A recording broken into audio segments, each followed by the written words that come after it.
Good evening, folks, and welcome to the live stream. I hope you're all very well this evening. Let's see who we have on tonight. We have Amax C. Great to see you. Robert is on. Great to have you on, Robert. We have EGF1000. Great to see you. John O'Sullivan is here. Jim Speak is on. Great to see you, Jim. Young Ralph is here. We also have Raven1983 Witch. Great to see you once again. Killer, thanks for moderating tonight. Great to see you. We have Frederick. Great to have you on from warm upstate New York. Very nice. We have Liam. We also have 91 Leads. Great to see you. CGM, great to have you on. Hope you're well. We have Misty Hill. Great to see you too. Woodsboy Hunter. Great to have you on. Is Woodsboy Hunter like Woods by me? We have Andrew. Great to see you, Andrew. Hope you're well. Peter Hagen is on. Great to see you, Peter. We have also... Let me see. Viking Stew of Stewland. Great to see you. And welcome to Discord. Stefan is back. We also have... Who else have we got? Karaoke Stars. Great to see you. Hope you're well. Graham Stokes is here. Great to see you, Graham. We also have Hugh. Great to see you too. We have... Gad...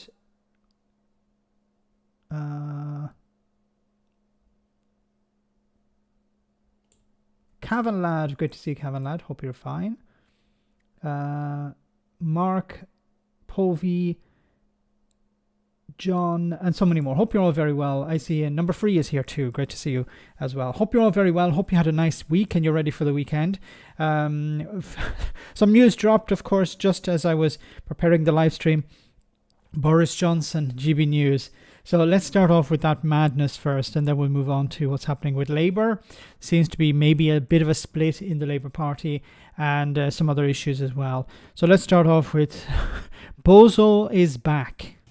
Hi folks, Boris Johnson here. I'm excited to say that I'm shortly going to be joining you on GB News, and I'm going to be giving this remarkable new TV channel my unvarnished views on everything from Russia, China, the war in Ukraine, how we meet all those challenges, to the huge opportunities that lie ahead for us, why I think our best days are yet to come, and why, on the whole, the people of the world want to see more global Britain, not less. So join me on GB News for some great British television. I like the part with the more of global Britain. What the hell is global Britain? Before we jump onto Boris Johnson, Brad, thanks so much for that super chat. October 2024, GB News looking to recruit maternity leave cover for half the staff. Probably yes. Oh my goodness. Okay. So why is this happening? Well, I think it's a bit of a quid pro quo. We have Boris Johnson has a lot of bills to pay. He's no longer Prime Minister, so he's not able to draw a salary from that to cover some of his expensive, his wife has very expensive tastes in wallpaper, so he's not able to cover that. He's been doing a bit of talking. He got lots of money from that, but maybe that has run out. So he needs another gig, and it seems GB News have been willing to step forward and give him a platform. Now, we don't know how much money he's going to be paid. I think it's going to be somewhere maybe £500,000 or maybe even £1 million, because we saw that Lee Anderson was paid £100,000 and he gets fewer views than I do. He's a politician. He's a deputy chair of the Conservative Party, and he has his own show on GB News, and nobody really watches it. I think Boris Johnson is going to have the same fate as Lee Anderson. At the beginning, people will tune in out of curiosity, and then after a while, they'll be like, okay, I can't be bothered with this. Look, Boris Johnson, I think he peaked in 2020, and then after that, it all went downhill because the novelty wore off. Now, I know there's no novelty for anyone on the channel here. No one in the chat is interested in Boris Johnson's novelty. But I think for the general public, there was, if you go back to the 2019 election, many people said they voted for Boris Johnson because he would shake things up. The same reason people voted for Donald Trump. Not because Donald Trump had actually good policies. It was, we want somebody who will be a bit of a clown, somebody who will be a bit different. That's why people voted for Donald Trump, and they voted for his twin, his British twin, Boris Johnson. It was to shake things up. It was to rattle the cage of the establishment. That was the idea behind it. And of course, get Brexit done. But he didn't get Brexit done, and he didn't really achieve anything. So I think people will tune in for the first couple of weeks maybe, and then it will die a slow death. But Boris Johnson will already have been paid in advance. And it's important to remember that GB News is not about making a profit. GB News has very deep-pocketed donors, and they're happy to throw good money after bad.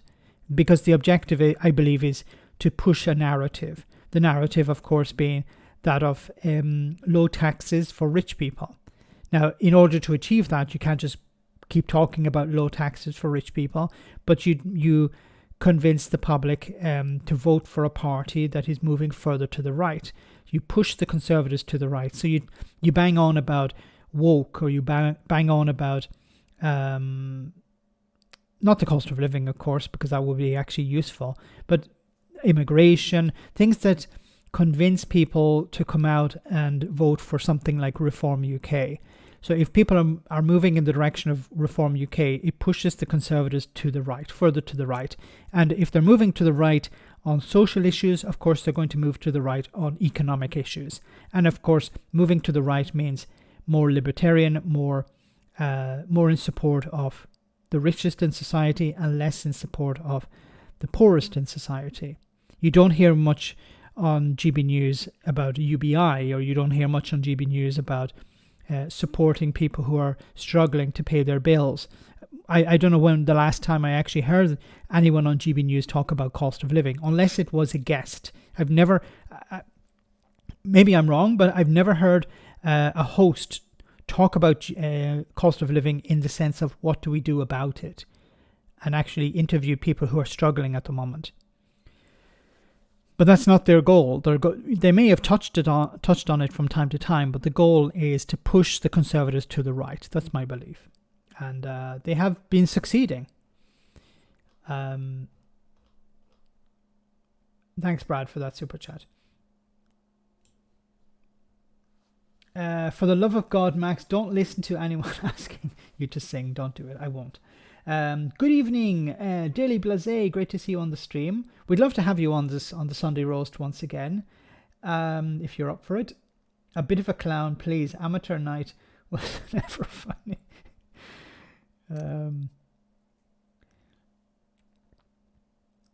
Maybe sending a pretty penny on Charlie will eventually cost a pretty penny. I'm not sure what that's about. So there's a bit more on this. Boris Johnson is taking a paid job as a presenter for GB News, joining Jacob Rees-Mogg and Nigel Farage on the right-wing channel. The former Prime Minister was announced as a presenter on Friday. GB News said he would play a key role in the channel's coverage of the UK general election and the US elections next year. So yeah, I think this will be, as long as he's not joining straight away, but if he's joining during the election period, that could be useful to have Boris Johnson on for ratings, not for actual analysis or opinion, but for ratings, yes. His salary was not disclosed, but he'll likely receive a six-figure sum. Jacob Rees-Mogg is paid £350,000 a year. Why? £350,000 a year to Jacob Rees-Mogg. He could do it for free and it wouldn't make any difference to him. But why is Jacob Rees-Mogg working for GB News? Obviously, it's about pushing a narrative. Lee Anderson gets £100,000 a year from the channel, and his ratings are tanking. Like, GB News keep banging on about ratings. It's a bit like Fox News in the US. Most, if you look at the BBC, Channel 4, ITV even, or Sky News, they don't talk about ratings. They don't talk about how many people watch the show. Because they're not interested in that. They're interested in presenting news and analysis. GB News is not interested in that. GB News is jointly owned by the hedge fund manager Sir Paul Marshall and Legatum, a Dubai-based investment firm co-founded by the GB News chair Alan McCormick. A Dubai-based investment firm. I thought GB News wanted to keep keep immigrants out, keep the foreigners out, unless it's investment firms. You notice the hypocrisy here.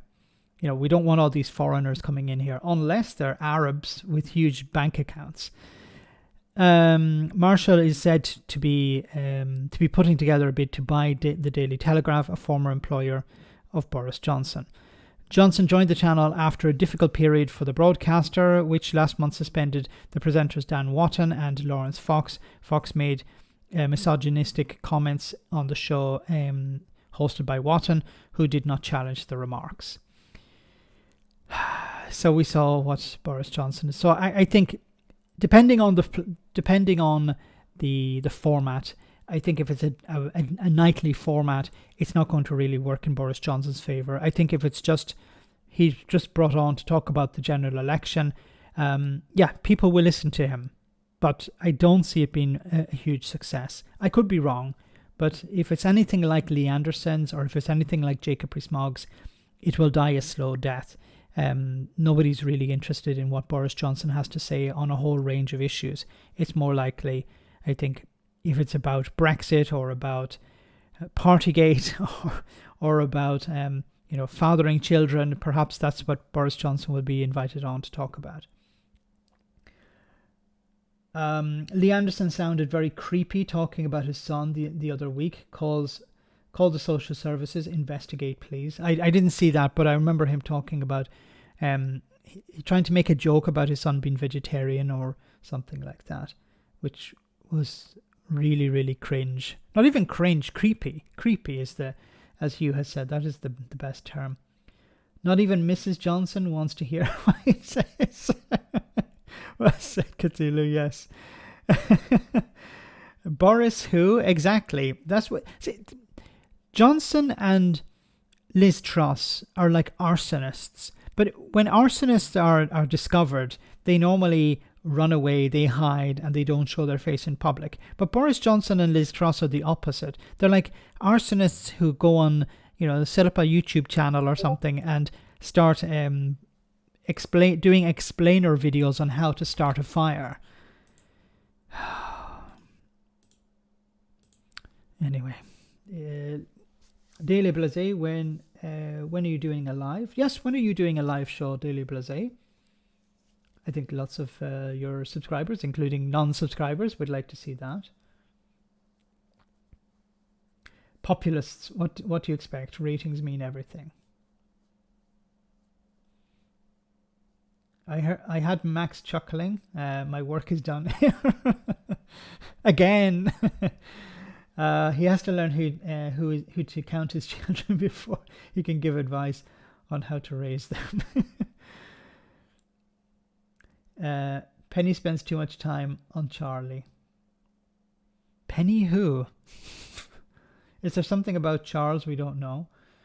Talking about the general election right now, does that mean we don't have long to wait? That would be a positive, yes. If Boris Johnson is brought on straight away to talk about the general election, then it could be good news. But I don't think, when it comes to the general election, I don't see Sunak calling it straight away. Because if you think about it from an odds point of view, so if you think about it from the point of view that, okay, how many seats is he going to lose? Well, if he calls a general election now, he's going to lose a lot of seats and he'll be kicked out. But if he waits, there's a greater possibility that at the moment there's zero possibility of some sort of divine intervention or Keir Starmer messing up really badly. So at the moment there's no chance, or very, very little chance of that. But the longer you wait, the higher the possibility that there's a chance that Keir Starmer will mess up or there'll be some divine intervention. And I think that's what Sunak is waiting for. He's like, okay, we better hold on. Of course, he's hemorrhaging seats as he does that, because every time there's a by-election, the Tories end up losing or very close to losing.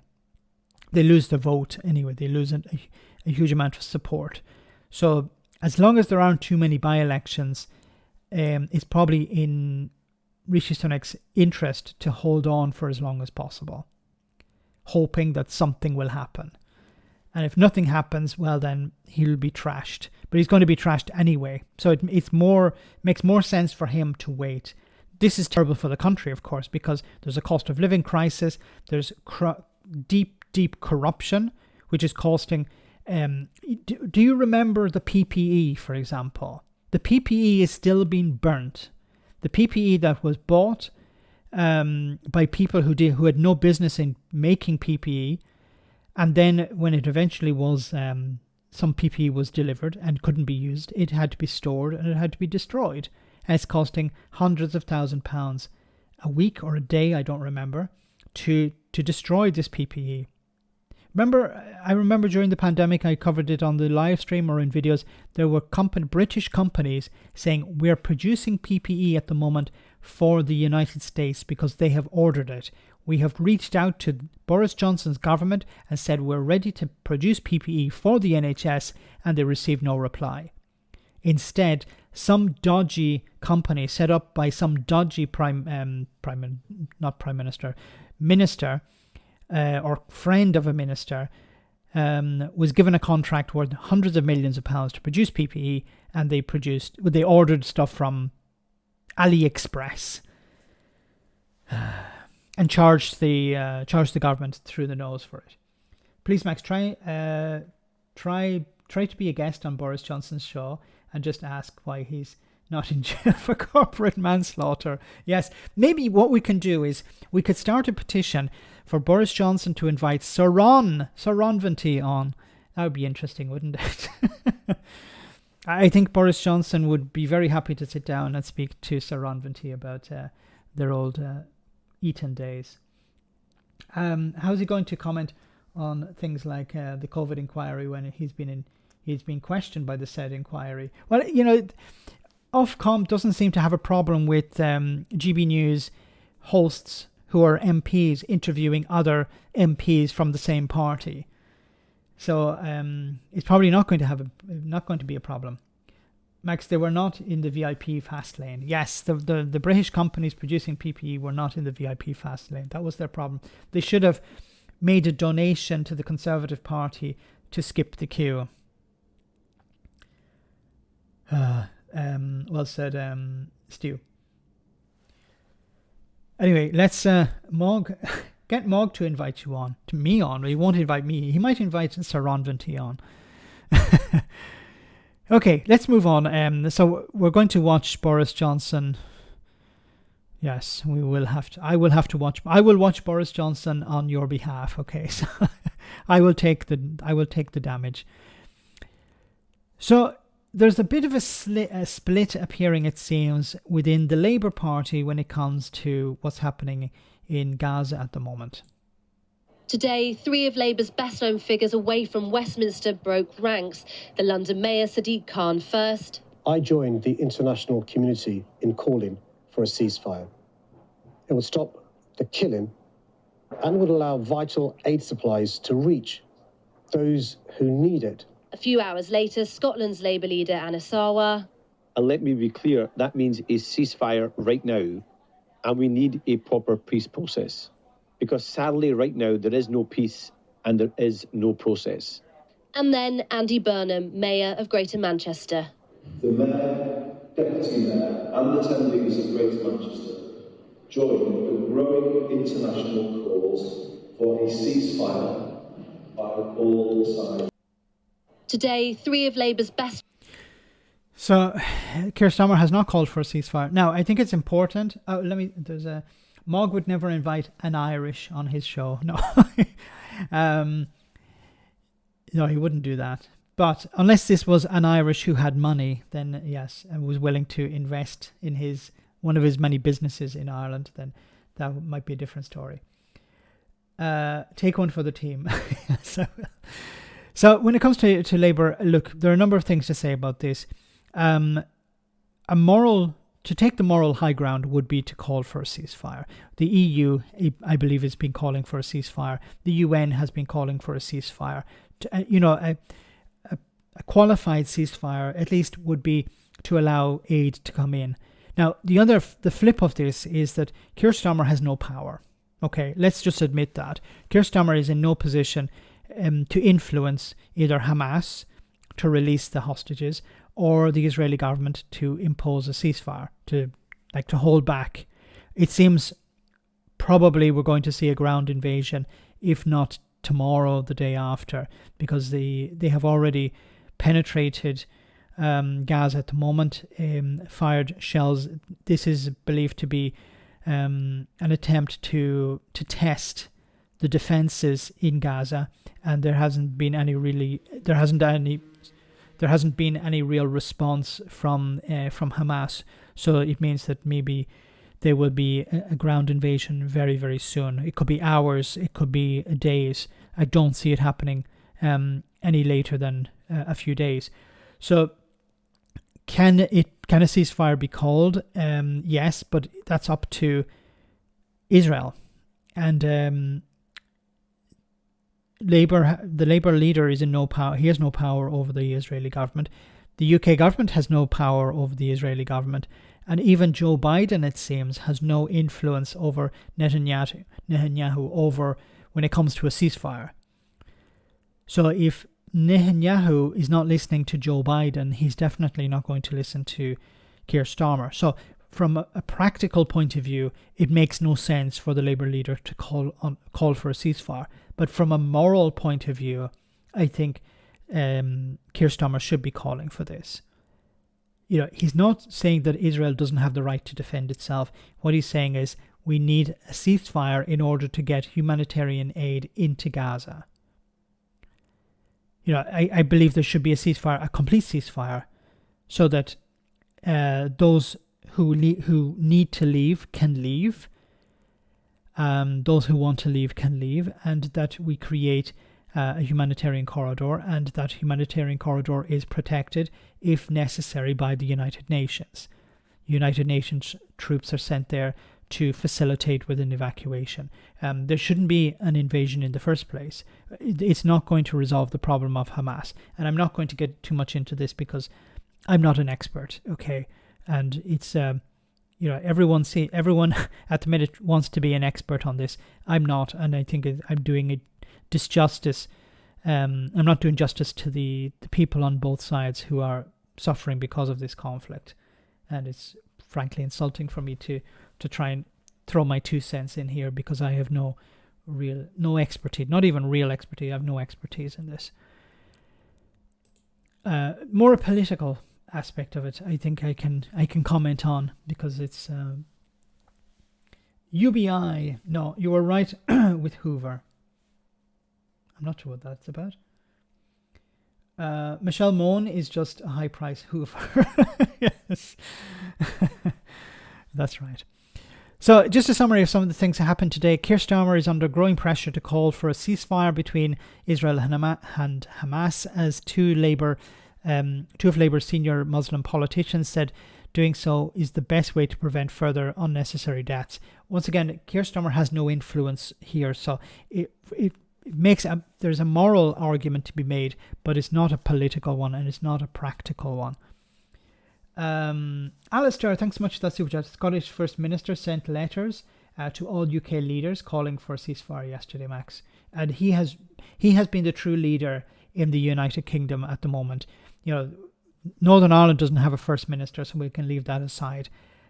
Should be a Sinn Féin First Minister, and I think she would be calling for a ceasefire as well. But yes, the rest of the UK, it's a sort of sitting on my hands and hope that this problem goes away sort of attitude. Thanks, Alistair. And Humza Yousaf has been, and he really cares about what's happening, but it's not just because he has family members there, but I think he truly does care about what's happening there. Please sign the Parliament petition calling for a ceasefire. Andrew Luke, yes, if you can, maybe somebody from one of the moderators can post it in the chat, or if you can tell us where to find it, because if you post a link, the bot will delete the comment because we can't post chat links in the chat. But thanks, Andrew. And we'll probably, if we do a quick Google, we'll be able to find it.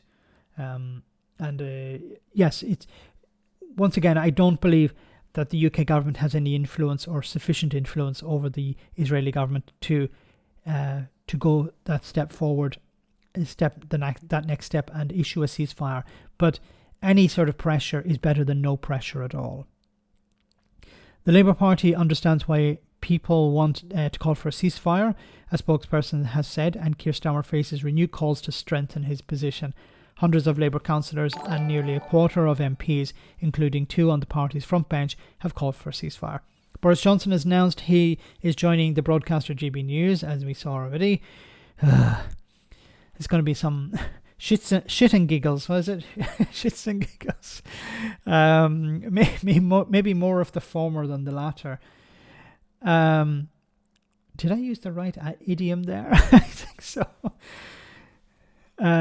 Gillian Keegan said that there is no cultural issue among Conservative MPs after a series of scandals and allegations of sexual misconduct.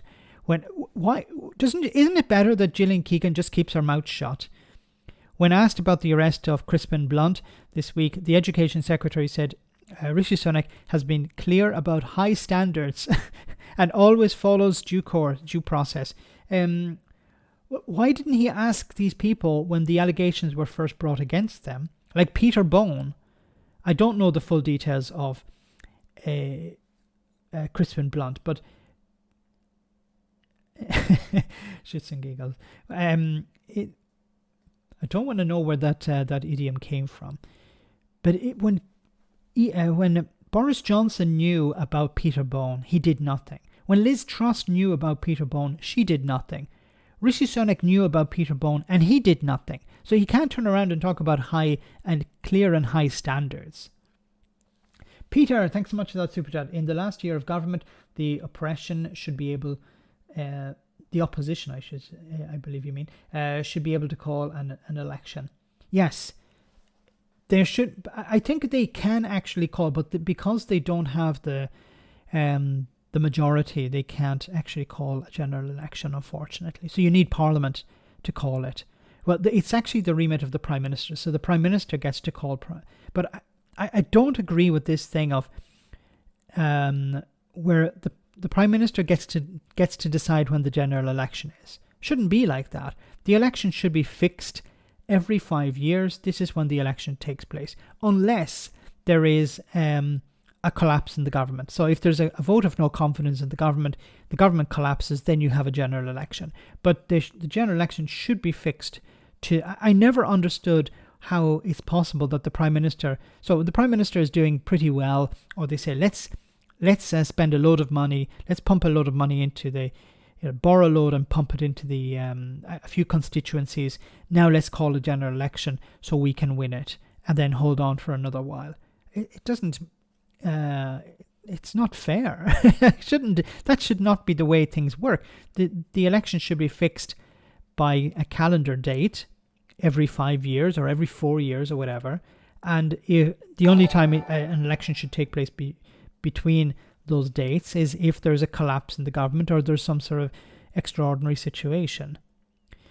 Disgusting and misogynistic WhatsApp messages between Boris Johnson and Dominic Cummings have been disclosed to the COVID inquiry, according to the former Conservative Chancellor George Osborne. Cummings, Johnson's chief advisor, when COVID struck, is due to appear before the inquiry for the first time next Tuesday. And he's just going to be just as much of an arsehole as he always is. I never understood why people thought that he was some sort of Machiavellian genius. He's not. He's a charlatan.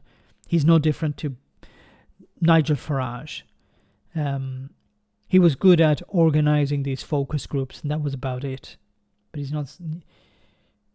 Like, the way the lies that he came out with when he talked, when it came to Barnard Castle and him testing his eyesight, he thought he'd get away with that. He thought, look, we've tricked the public into voting for Brexit. I can trick the public into believing me that I drove to Barnard Castle and then I drove down the road to test my eyesight. I drove to Barnacastle because I had to, sorry. NatWest's decision to close Nigel Farage's bank accounts was lawful, but there were serious failings in how to treat the former UKIP leader. An independent review commissioned by the bank has found lawyers hired by NatWest Group said the lender had acted in accordance with the relevant bank policies and processes when it decided to shut accounts Farage held in its private bank, Coutts. So once again, there's nothing to see here. I said at the very beginning, this will be either because Nigel Farage is lying or because Nigel Farage is a bit dodgy. And it was actually the case of, well, they have the right to shut down his accounts. It seems he didn't have the right amount of money in the account. He didn't have enough money in the accounts. So there was nothing to see. And for how many fucking weeks, sorry for my language, but how many fucking weeks did it go on about Nigel Farage and his debanking and his freedom of expression being taken away and Brexiteers being attacked by dodgy bankers and stuff like this? It was so pathetic to watch, and it all turned out to be nothing. Just an attention-seeking exercise by Farage. Gillian King defended the government's decision to invite China to next week's Artificial Intelligence Safety Summit at Birchley Park on Thursday. Liz Truss wrote to the Prime Minister. Who's Liz Truss? Why is she still a member of the House of Commons? Why is she still in the country? Wrote to the Prime Minister to say she's deeply disturbed that China has been invited. Keegan told LBC that China is one of the world's leaders in AI, and it was important to work with everyone who's got some knowledge to understand the security threats and the new technology poses. See, Liz Truss doesn't know one end of a toaster from the other, so I don't think she's the right person to be taking advice on AI from. Now, is she saying something that's possibly true? Well, yes, there is a risk that China could steal secrets from the United Kingdom, but China is investing billions, like the European Union and the US, in AI. And you know, if they can, I don't think they're going to come to the UK to steal secrets. I think it's just, look, they're coming to the UK because they want to share knowledge, they want to gain knowledge, and there's going to be an arms race, an AI arms race. Whoever wins it is probably going to rule the world, to put it mildly. MPs in areas of England worst hit by the storm Bapet have called for a review of the environmental agency's failings after reporting that some residents received flood alerts only after their homes were flooded. So, like Bolt and Horse come to mind. Can you imagine you're receiving an alert while you're trying to remove the water from your house, you receive an alert saying, "Careful, flood in progress," or whatever the hell it was. Talking toasters, Arthur Dent. Pork is as high as Truss can get. Yes. She should stick to pork and maybe cheese. China is a security threat. No, I do believe that AI is a massive security threat, and if China are leading in it, China will be a security threat. And I think China have been spying on the EU and the US, but I think it works both ways. Max, I enjoy listening to your channel. Can I say one thing? Do not take sides. Let the truth prevail. I try. Just sometimes I get so upset with the Tories, and my cynicism gets the better of me. So I do try. How's Ukraine going? We seem to have forgotten all about them. Yes, this is the thing with the media, is something is front and center for a period of time, and then it's forgotten about, and we imagine that it no longer exists. Well, for example, ISIS are still operating in Iraq. Can you believe that? There is still oppression going on of Muslim minorities in China. Do we hear much about that? No, we heard about it for a bit, and now it's all forgotten about. This is a huge problem with the media, is that they focus on the issue of the day or the issue of the week, and then everything else is forgotten about, and then it gets forgotten about as well. I think we need a change. We need people being informed about what's happening in the world in general. Like, we tend to have, I think we had a better understanding of the world when we had just like the 10 o'clock news.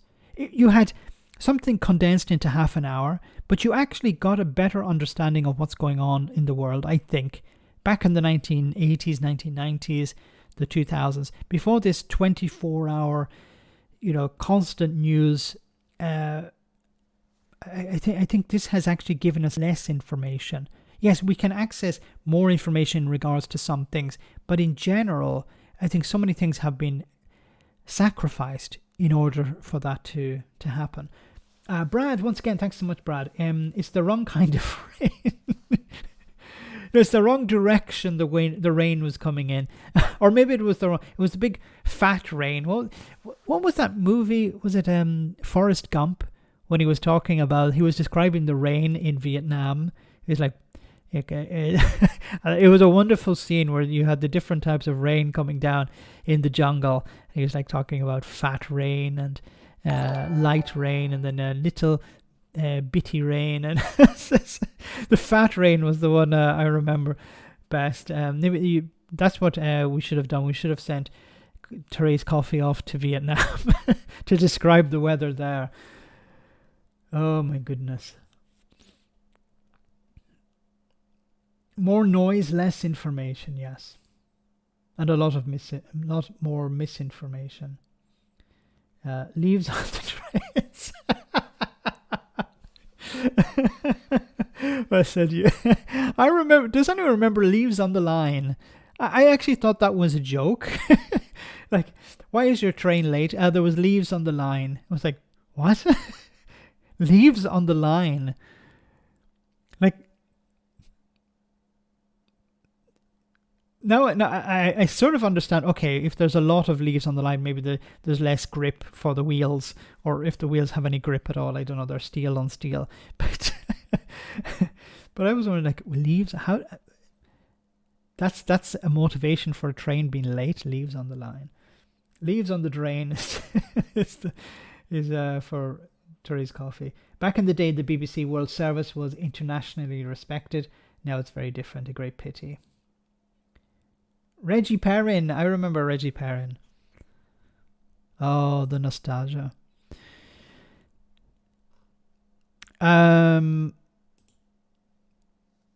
Staying with the Labour issue once again. Labour, we understand why people want a ceasefire. The Labour Party understand why people want to call for a ceasefire, a spokesperson said. The Labour leader has so far resisted calls from MPs, peers and frontbenchers in his party to call for a ceasefire, instead insisting for humanitarian pauses. But he could say, look, we need a ceasefire and a humanitarian corridor set up. How is that going against Israel? It's just asking for a ceasefire so that humanitarian aid can get in. Today, the London mayor, Scottish Labour leader, and the mayor of Manchester, in response, the Labour spokesperson said, "Of course, we understand why people want a ceasefire." It's very sad response from Keir Starmer. It's like, I don't want to do anything. I think he's still in this idea that we don't say anything radical. We keep going down, we hold on to that Ming vase. So what the hell did I say?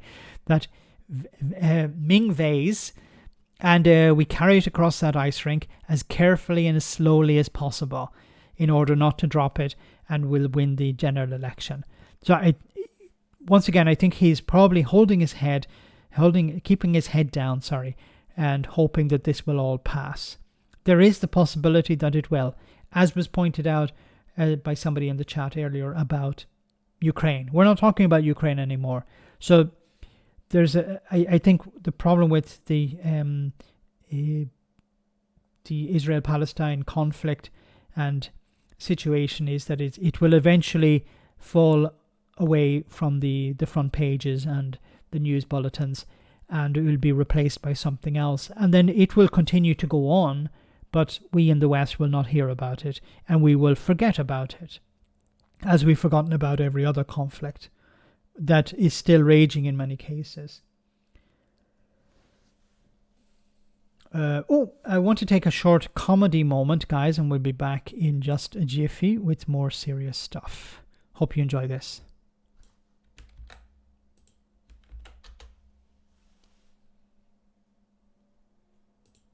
So the internet is...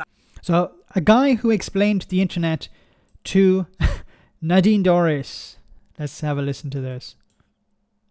So the internet is actually in the air all around us, kind of like yeast. It's in the ether, which is why it comes to us through an Ethernet cable. And it's called the internet because the woman who discovered it was an American lady who was out hunting for it, and she caught some of the internet in her net. Now, you can't turn the internet off. The only way to stop it would be to dam the river upstream from where the water wheel is that runs the whole thing. And that river is obviously in Silicon Valley, which is why they control everything. You may have assumed it was all like machine learning and coding, but that is not the case. They are in charge, and they're all liberals. Have you ever heard of LAN, L-A-N? So that stands for the Liberal Adjustment Network, which is literally a dial that only turns to the left. Basically, they decide how woke to make the entire internet. I know that is nearly unbelievable, but it's true. It's a little dial, and that dial is the reason it was originally called dial-up. Now it's called fiber optic, because the people in charge of the optics are the people who eat a lot of fiber, aka vegans. Wi-Fi actually stands for woke idiots forcing ideology, and it's the reason we have to say that we're connecting to a server and not a waitress. So this is the reason why when you search your name, nothing positive comes up. It's definitely not the case that people just don't view anything you've done as positive. No,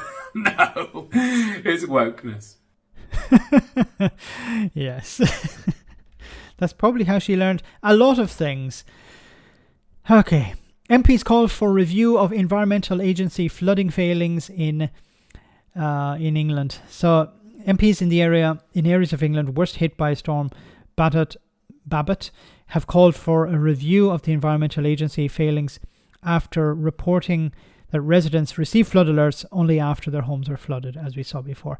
Toby Berkins, the Labour MP for Cheshire Field, said some of the people at Tapton Terrace in the Derbyshire town where 83-year-old Maureen Gilbert was found dead in floodwater, received a phone call from the early warning system only after their houses had been deluged. The EA are doing their best, but clearly they're not up to the task. It just feels like an organisation ill-equipped to deal with the flooding of in the 21st century with the demands that are on it, Perkins said. We had the EA representative on TV on Thursday night telling us not to worry. There needs to be a major review, and there needs to be the bolstering of the ability and capacity of the EA to do their job. You can't remove the context from the level of funding cuts we've seen in the last 13 years. And this is once again another victim of austerity. Every public service that the Tories have cut over the last 13 years is not coming back to bite them in the arse. Unfortunately, they don't suffer the consequences of this, but it's coming back to bite somebody in the arse. And it's normally the poorest in society. People who don't have the money to just up sticks and move somewhere else, or move to their villa in the countryside. You know, oh look, my house in London has been flooded. Well, let's just head over to the Lake District for a few weeks until somebody comes and pumps the water out. No, ordinary people don't have that luxury. Viking, thanks so much for that super chat. Max, £300 will be paid to certain benefit claimants from Tuesday, just to let people know who might not know. Glad to support, but won't use the Discord. I'm sorry to hear that. But thanks so much for that support there. So and thanks for that public service announcement. So some benefit claimants will receive £300 on Tuesday next. So that's great news.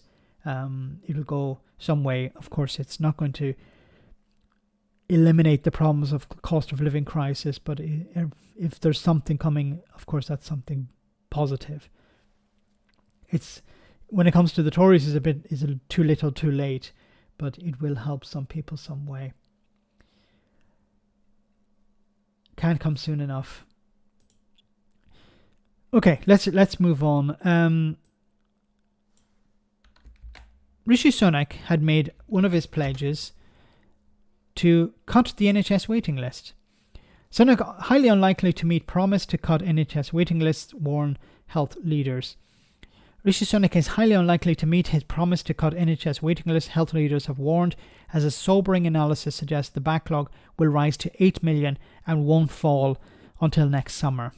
The Prime Minister vowed in January that NHS waiting lists will fall, as he outlined 5 pledges upon which he staked his premiership. The backlog was 7.2 million at the time.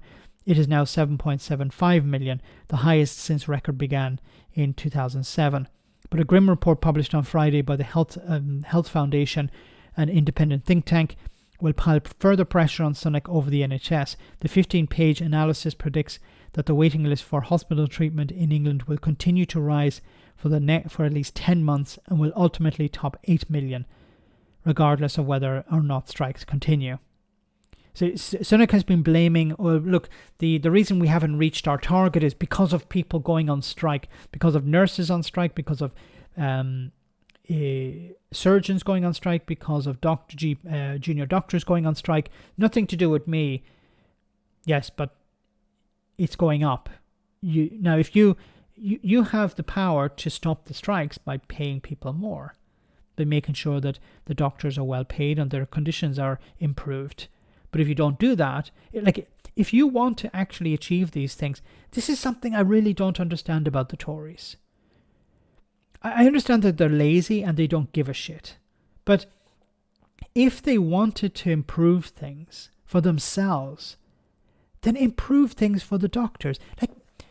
I understand that they want to funnel money into the private sector to help their friends. But if they also funnel money into the NHS and improve the service, their friends can also make money on the side, okay? That's always going to happen. But if they actually improve the NHS, they could actually increase their chances of holding on to their seats. Do they not understand that? I don't understand why they don't understand that. If I was trying to be as neutral as possible and I sat down with Rishi Sunak, I'd tell him, look, if you save the NHS, I said this at the time back in 2020, I said, if Boris Johnson had actually, when he came out of hospital, had actually come out and said, I'm actually going to fight for the NHS, I'm going to make sure it has the money it needs. I said at the time, if there was a general election anytime soon, Boris Johnson would win it if he managed to achieve that. If he said, look, let's invest in the NHS and let's make it better. Of course, their friends and donors will make money on the side. But if you actually improve the NHS, people would see it straight away.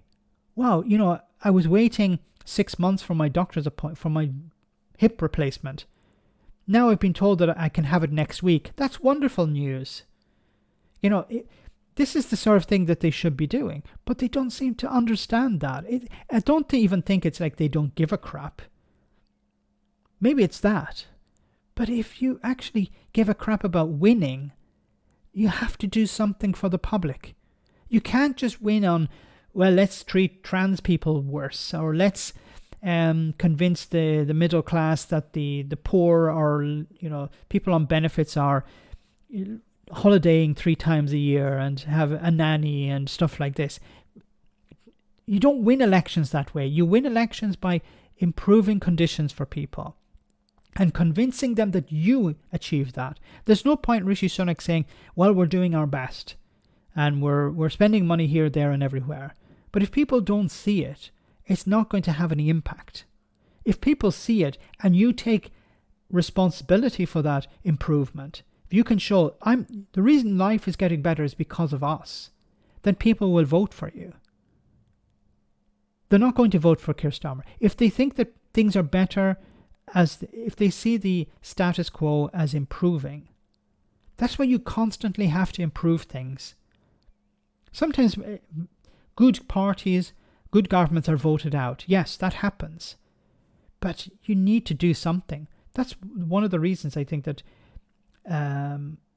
the Tories are going to be kicked out of the next general election, because people see no improvement. There's no advantage in voting Tory. What is the advantage?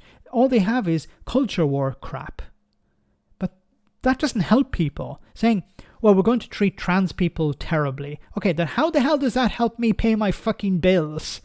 I'm trying to be as uncynical here as possible, but UBI Max, yes, Cthulhu, that's the way to go. A UBI would help people. It would help people on such an amazing level that we couldn't even imagine. Imagine £1,000 a month straight away into your bank account every month until you pop your clogs. What would you do with £1,000? Maybe you could start a business. You could pay off some of your debt, which would take that sword of Damocles off your head. You'd be able to maybe move into a bigger flat. Maybe you'd be able to start a family. Many people are holding off from starting a family because they don't have the money. Maybe you'd upgrade your car. Maybe you'd do some car repairs. Maybe you'd buy something for the house. Maybe you do a bit of refurbishment in your house. You know, put in a new bathroom. Somebody, of course, that's going to create jobs, because if everyone's putting in a new bathroom, plumbers are in huge demand, and plumbers will be able to make a bit of money. And then plumbers are doing well, then what are they going to do? They're going to say, well, I'd like a new kitchen because we've made some extra money. Then people who are fitting kitchens will make some money. You know, it's money that goes around. Maybe I'm being idealistic, I don't know, but I think it's better to give people money than to give banks money. That's what should have happened in 2008, 2007. Give the money to people. They will spend it in their local economy. Go Max, that's where jar is filling up. I get really upset about some of these things because they're so easy. Like when they say about money, a UBI would cost a lot of money. Notice that they talk about cost, but when they're talking about something else, they say it's an investment. They don't say how much it costs to bail out the banks. Say, well, we had to bail out the banks. That was an investment. That was propping up the banks so that they didn't fail. So notice the language. Whenever we're talking about people, it's a cost.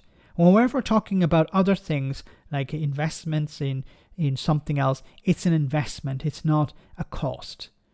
We have to spend this money. We need to spend this money. But when it comes to people, well, it's an extra that we can't afford. There isn't a magic money tree. You notice that when it comes to war, for example, they never say, well, we can't go to war because it's too expensive. I'm not bashing Ukraine, what's happening in Ukraine. I'm just pointing out a fact. I support what the UK government is doing for Ukraine. I think you have to.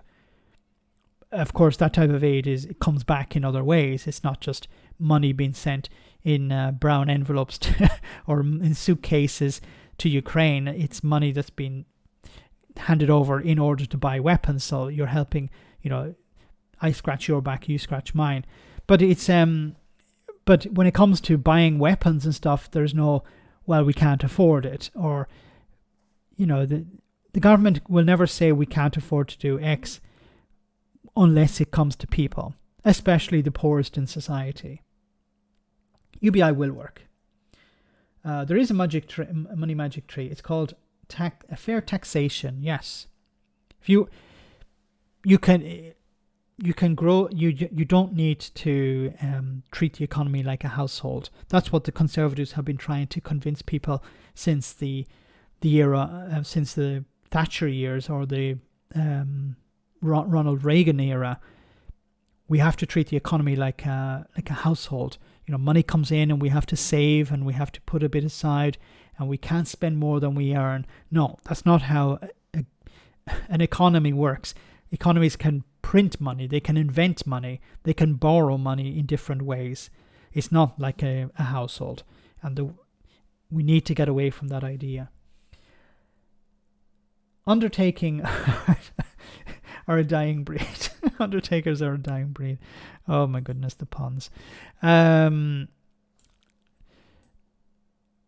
Unfortunately, the fact that the NHS is not getting the funding it needs, and we're seeing here with the waiting list extends, this is forcing more and more people to go privately, because if they have the money, they will go privately. This isn't necessarily taking the strain off the NHS, because many of the doctors work privately as well. So they have their private practice and they have their NHS practice. So when the Tories will say, well, if we send more people privately, And to a certain extent, the Labour Party are saying this as well. Let's allow the private sector to pick up the slack. It's not really working like that. That's a false economy. It's not a case of the private sector will pick up the slack. The private sector will do the low-cost operations. The NHS will be left with the more expensive, complicated operations. So if you want something done quickly, a minor surgery, well, you can do it privately. But you'll be treated probably by a doctor who works in the NHS. And doctors are a finite resource, okay? Their time is not unlimited. So if the doctor is treating you in a private clinic, they're not treating you in the public clinic. So that doctor is not available for that time in the public service. That must be remembered. Anyway, another issue, of course, when it comes to the NHS is other strains.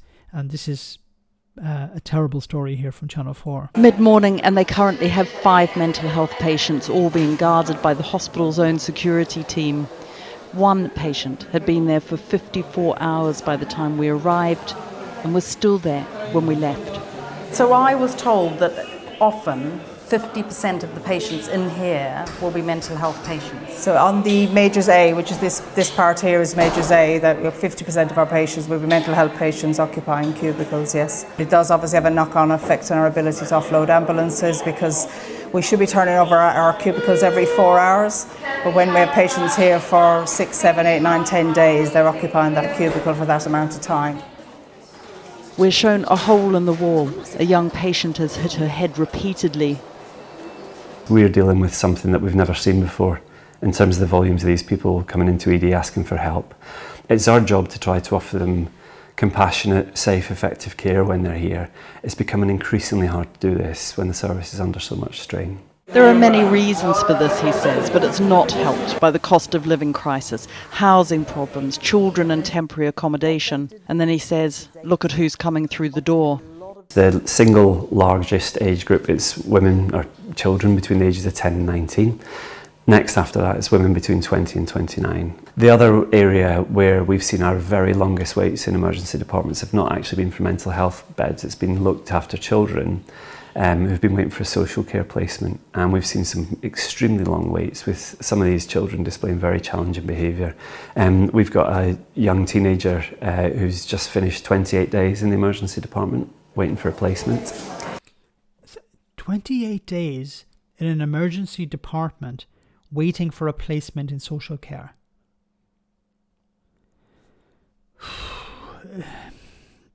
This is not the job of the NHS. But they have to deal with these cases because people come in. And then you have people like Sajid Javid talking about how, well, politicians are not being paid enough. This is something he said on LBC. We need to pay politicians more because we get crap politicians because they're not paid enough. And when doctors and nurses put out their hands saying we need some more money, the response is, sorry, we don't have enough. The fact that this hospital was willing for us to come in here and film and talk to them about the problem just shows how concerned they are. But what has also become obvious from some of the freedom of information requests that we've made is that this is a nationwide problem. Emergency departments are filling up with mental health patients who need to be somewhere else. I fear for what's going to happen when Labour get into power, because when Labour get into power, they're going to try and I honestly believe they're going to try and fix these problems, but these problems require time and they require money. Like, you can't just throw money at the problem, you also need time, because these are problems that have been created over the last decade, and it's going to take a long time to fix these problems.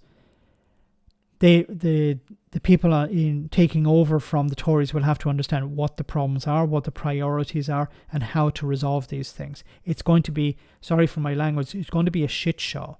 And what's not going to be helped is you're going to have conservatives, far-right conservatives, I believe. That's what's going to be the next makeup of the official opposition. The Tories that are left will be people like Suella Braverman, maybe Priti Patel, and others like that, and they are going to make up the Conservative opposition, and they're going to be, with their friends in the media, are going to be constantly saying, look, Labour are not succeeding, things are not getting better under Labour, and unless the Labour Party bring in proportional representation, you're going to see, now I hope I'm wrong, I honestly hope I'm wrong when I say this, but you're going to see a Conservative Party in power once again, pretty soon. Because they've left such a disaster behind. Labour are not going to be able to fix it in the first Parliament. It will take at least 2 Parliaments. But I don't know if the public will wait that long, and whether they will be bought by the lies, the lies of charlatans and crooks, both in Parliament and in the media. Stefan says, my best friend in Manchester has 2 teenage daughters with mental health issues and has to give up her job. She's a teacher and worked with children with mental health issues, so she struggles. I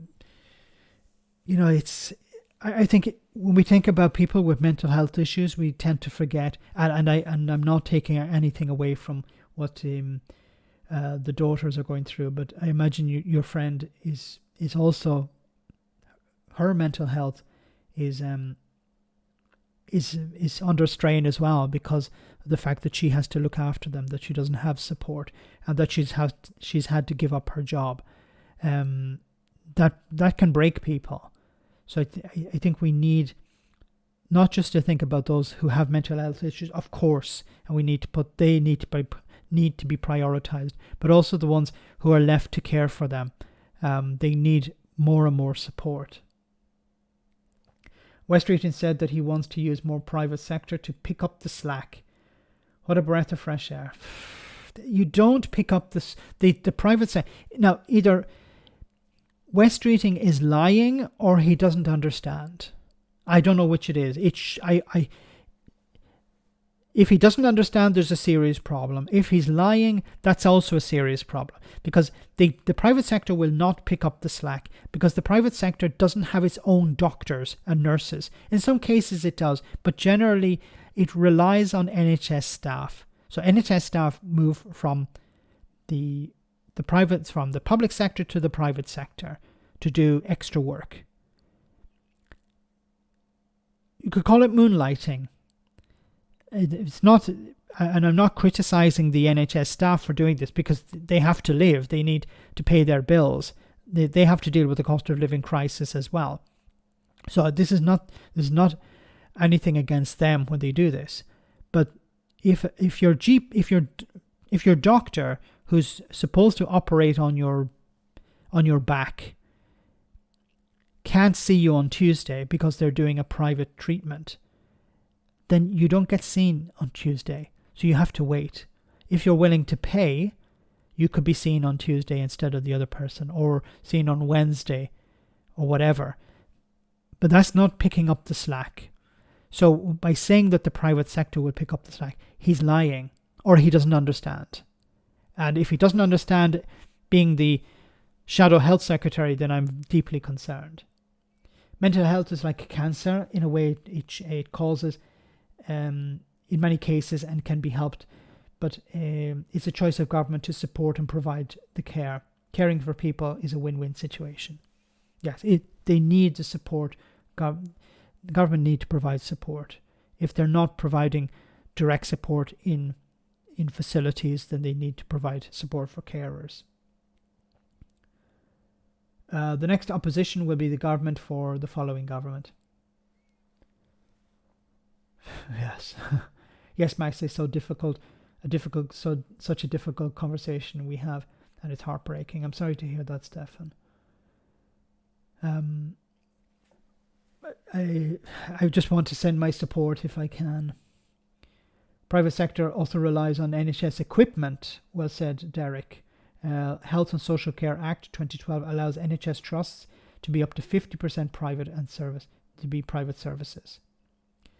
See, is the Labour government going to roll that back? Are they going to appeal the Social Care Act of 2012? This is something I love about you guys. You guys know a lot about what's happening in the NHS, and you guys inform me about these things, because I don't know a lot All I get is from what I see on Channel 4, on the BBC, on Sky News. But so many of you are more directly interacting with the NHS, and it's great to have you guys on and giving your sharing your knowledge. I can't put a value on that. I heard that NHS nurses get £12 an hour, whereas agency ones get £40 an hour. NHS doctors, they only get £14 an hour. That's so, if you're working as an NHS nurse, and you're being told, well, the rate is £12 an hour, and you can be paid £40 per hour if you work for a company, for an agent. Of course, you may not get the £40, but it's, if it's more than 12, then you're going to do it. The work is the same. The conditions are pretty much the same.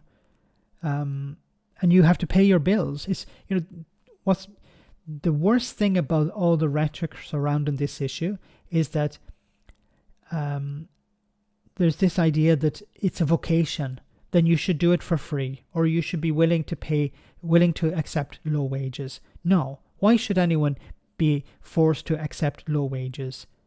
It's not yes, it is a vocation in a sense, but that should not mean that somebody has to live, on the breadline.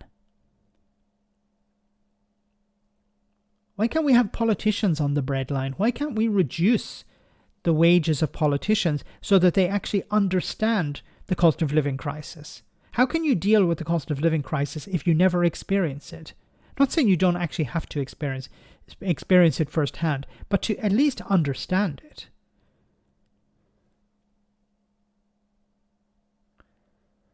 I cannot share my knowledge, Max. I mean, I have so little.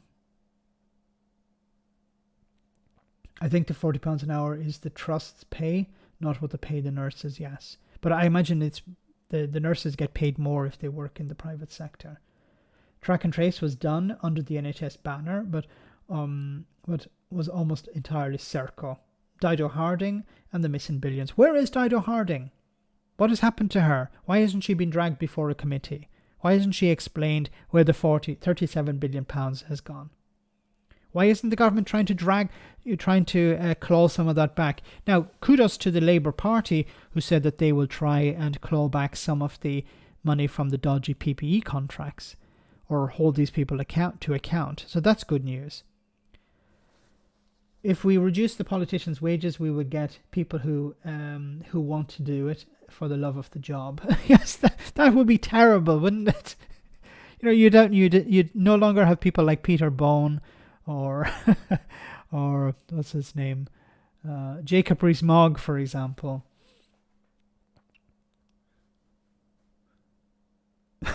MPs could go on a show like Undercover Boss, Max. The agency probably take up half of the £40. Probably, yeah. The agencies take a massive cut from that as well. So, guys, I just want to finish with one. We're almost at the end of the stream, so I just want to cover another story here about artificial intelligence. I asked him whether Rishi Sunak was right to invite the Chinese government to that AI summit. Well, I originally was opposed to the idea of bringing China, and there are some very good reasons. I think it's important for the UK and other members of what I call the free world to examine where the problems and the threats come from, and then try and set a series of clear rules around how this is used, developed, and what it's used for. I think the problem if you bring China in at the outset, and this is where I disagree completely with the Foreign Office, that somehow you need to have them in as a dialogue. Yes, you can dialogue with them. You dialogue from a position of strength, not a position of weakness. But the UK is not in a position of strength when it comes to AI. See, this is the problem with Brexiteers. The Brexiteers think that now that we've left the European Union, we're in a stronger position. If the UK, I believe, is spending something like £10 million on AI research, I think it's something like £10 million. The EU is spending billions. China is spending billions. The US is spending billions. How is that a position of strength? Yes, there is great knowledge in the United Kingdom. There are great researchers and scientists who are dealing with this, understanding it, developing tools, developing AI, but the UK is not in a position of strength. Oh God. Kevin Ladd, thanks so much for that super chat. Keep it up. Thank you very much. I will. I just don't trust AI. AI is like fire. You can use it to cook, or you can use it to burn down a town. This is the problem with AI. It can make our lives much easier. It can free us up to do other things. It can create jobs. It can also take away jobs. It can kill us. It's like a weapon. It's like a tool. A tool can be turned into a weapon. A knife can be used to spread butter on bread, or it can be used to stab somebody.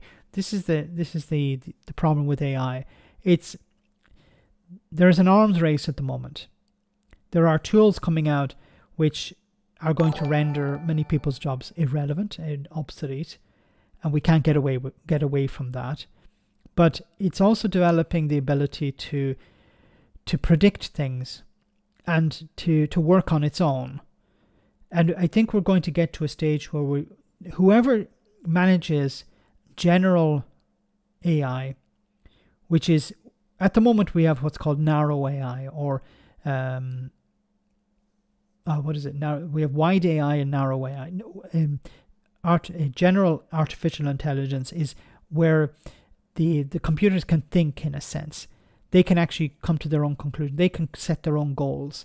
At the moment, an AI doesn't. It needs you to tell it what to do, and it comes up with answers. But it can do single tasks very well. General artificial intelligence can do everything very well, and once it's achieved, it's game over. Because if you think about computers are able to double their processing capacity every 2 years, more or less. Something like it. Like Moore's law allows computers to get to double the number of transistors on a chip every 2 years. Something like that. An AI would be able to redevelop itself in a much faster period of time. And then the next version of AI would be able to create the next version in a faster time.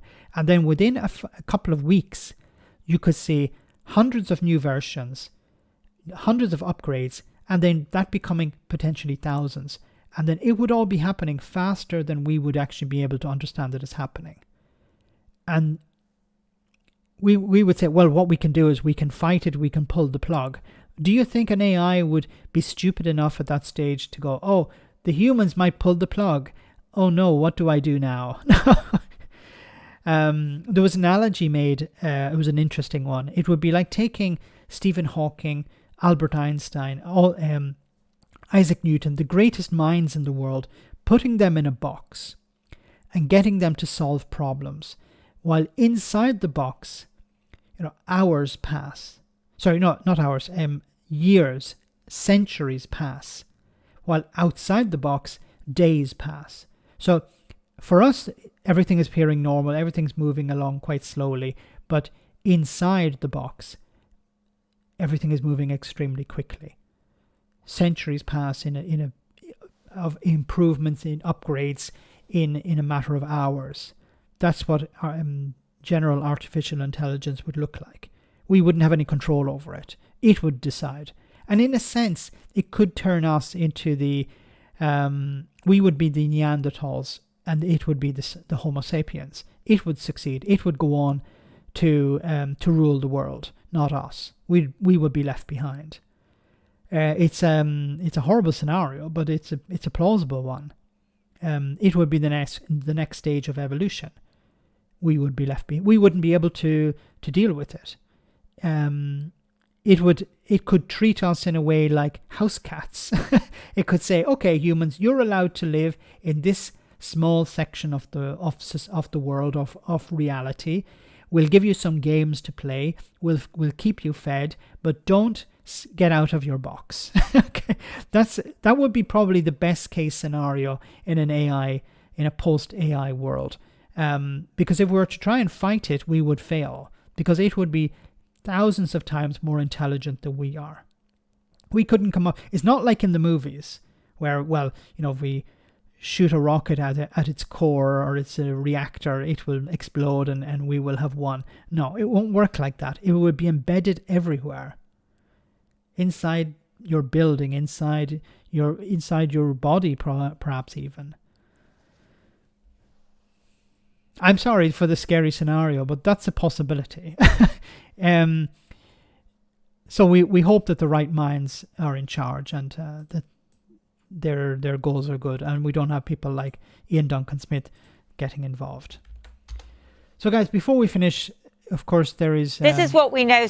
I just want to touch a bit on what's happening in Gaza. The Channel 4 News have this report. So far, that this massive air bombardment is probably the biggest of the war so far. And what we think that means is that it's providing cover for a ground incursion on a larger scale than we've seen in the past. Expanding ground operations is what the IDF, the Israeli Defense Force spokesman, said. Now, in the past, in 2014, a massive bombardment and the cutting of mobile and internet links did presage a ground invasion. And that is what we've seen. Not just internet links, also mobile phones. The Red Crescent has said not only can they not reach their people inside the Gaza Strip, but they can't reach each other. So it's not possible to call an ambulance. And probably many people need an ambulance tonight. Now, just think about that for a moment. So if the internet is cut and then lines are cut, communication is cut, how are first responders supposed to communicate? They can't. So they're going to be blind. I think what the Israeli government were saying was they were saying, get out of Gaza City because we're going to level it. I think this is what they're planning to do. the healthcare is a particular issue because earlier in the day, the IDF said that the Hamas headquarters was underneath the Al-Shifa hospital. Now, the Al-Shifa hospital is the biggest hospital in Gaza, and that is not only looking after many hundreds of patients, but people are sheltering there because they think it's safer. But the IDF said that that hospital and other hospitals have Hamas installations around them. So tonight, Benjamin Netanyahu on Twitter posted a video where he showed one of these hospitals and tunnels underneath the hospital. Now, why would he show a hospital before the hospital, while the hospital is still standing? I believe it's to justify the destruction of the hospital. To say, look, there are tunnels underneath the hospital. Hamas are using the hospital as a shield. Well, the only way to get to Hamas is through the hospital. Many will be worrying that the IDF, the Israelis, now see the hospitals as, they would put it, legitimate targets. Now, how the heck did we get to a stage where a military can say that a hospital is a legitimate target? How far have we fallen? And this is not criticizing Israel's right to defend itself. Or as Keir Starmer says, right to defend herself. Don't know why he refers to it as a woman. But how can someone say a hospital is a legitimate target? Like, I haven't even heard Putin say that a hospital in Ukraine is a legitimate target. Like, even Putin, Putin doesn't really say many of these things, but we haven't heard the Russian military say this. Or maybe I've missed something. Whether Hamas is there or not, that would mean huge bloodshed. That would be an absolute disaster for the people of Gaza. But we can't know whether that's happening or not because the links are cut. Now, there have been signs in the days up till now that this ground invasion was coming because we've seen incursions last night and the night before. We went down to see a reserve brigade earlier in the day, and they are just within a kilometre of the Gaza border. Israel's reservists are ready to go into Gaza the moment they get the order. After hearing about the Hamas attack on October the 7th, Major Shraga Stern jumped on a plane from Chicago in order to fight. Getting there into every single rocket, finding every single terrorist, detonating every single bomb and booby trap and getting those terrorist murderers out of their tunnels. That's my main objective, and that will get done. And the cost to the Israeli army? Apparently there's a bloody war ahead of us, but as Israelis and as Jewish people, we have no other choice. But such an escalation would have implications for the whole region. We're about 800 meters from the Gaza border, and this reserve brigade would be one of the ones that would go across if a ground invasion is ordered by the Israeli High Command. But the Americans are very worried about that. Last night's strikes on Iranian bases in Syria show that they're concerned about a wider war, and that any ground invasion of Gaza might trigger that. Okay, but even if the Israelis do go in and they get rid of Hamas, then what happens? Like, what is their goal after that? What is the objective? We remove Hamas, okay, and then what happens? Do you set up an administration? Do you expect the people to set up their own administration? How do you know that Hamas has been destroyed? Like, what's to stop Hamas from coming back, or what's to stop somebody even worse than Hamas coming back? Like, do they actually have a plan, or is it just let's go in and destroy some stuff and then leave? Because that's going to create massive amount of resentment, and it's going to be a recruiting tool for extreme elements in Palestine. So I really don't understand. Like, yes, I understand the idea of, okay, we need to get the hostages out. That should, but it seems to have been we're moved on from the hostages. We just want to punish them. We have to destroy Hamas. But Hamas is an idea. How do you destroy an idea? So it seems to be a case that this is going to go on. Not sure at the moment. There doesn't seem to be an invasion taking place, but that could change within hours or days. So guys, before we finish, I want to say thank you so much to everyone who came on. Thank you so much to everyone who sent a super chat. They're greatly appreciated. I'm going to might experiment with the live stream a little bit going forward. And then I'll get your feedback if you like it or not. I might appear on camera, so that might be a benefit or a cost, an advantage or a disadvantage. I might see about that, how that works. Otherwise, we'll keep the format as it is. But I'd like to maybe get your feedback as well on some things. But before we finish, we have our one for the road. I hope you enjoy this. I'm sure you will.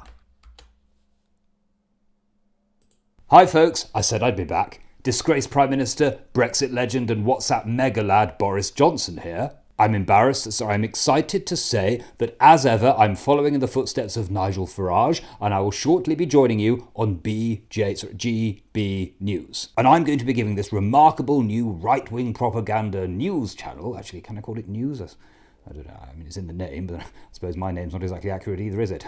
I'll be giving this remarkable new right-wing propaganda TV channel my unvarnished views. And by unvarnished, I of course mean unthought out, unprepared and unhelpful views on everything from China to Russia to Rishi to my greatest achievement, the war in Ukraine, which I think we can all agree would be done by now if I hadn't been so cruelly defenestrated.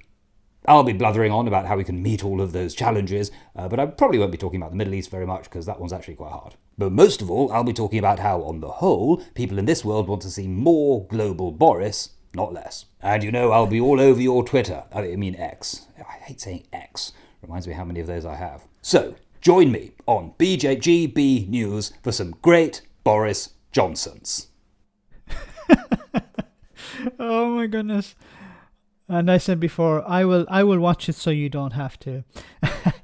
Before we finish, we have Andrew Luke. Thanks so much, Andrew. Robespierre prefers Northern Irish Tato, Chef Kiss. I love I love Tato. My favorite was salt and vinegar, and smoky bacon. I didn't like cheese and onions so much. I preferred smoky bacon and salt and vinegar. David McGinn, it's great to see you on the stream tonight. They have said that they're going to annex Gaza. My God. Thanks, David. I really hope that's not... This is going to create more resentment in the Middle East, and it risks an escalation, which means more bloodshed. but I think you're right. Thanks, David. Make sure to check out Indie Truck Davies, the Two Davies YouTube channel, for everything Scottish. So, guys, I want to say have a wonderful weekend. We have a Sunday roast, 2 amazing guests, one completely off his head. You'll understand that when you see the video. 2 wonderful guests on Sunday roast this Sunday. Check it out. And if I don't see you then, I'll see you on Tuesday next. Same bad time, same bad channel. Take care. Good night.